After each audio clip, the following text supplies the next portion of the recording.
విడు మొరటోడు అని వాళ్ళు వీళ్ళు ఎన్నెన్ని అన్న పసి పిల్లవాడు నవ్వాడు.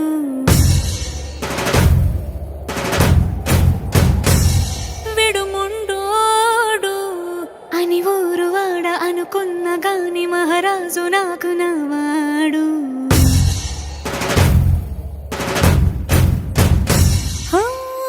మాట పెడుసైనా మనసులో వెన్న రాయిలా ఉన్నవాడిలోన దేవుడెవరికి తెలుసును నాకన్నా. సూసేకి అగ్గిరవ్వ మాదిరే ఉంటాడే నా సవే.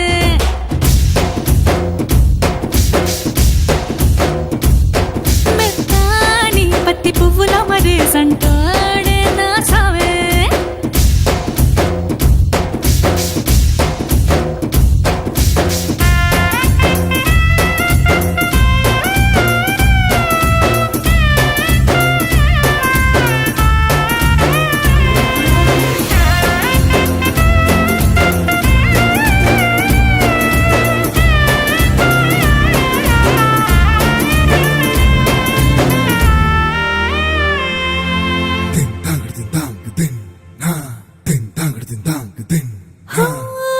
ఎర్రబడ్డ కళ్ళలోన కోపమే మీకు తెలుసు, కళ్ళలోన దాచుకున్నా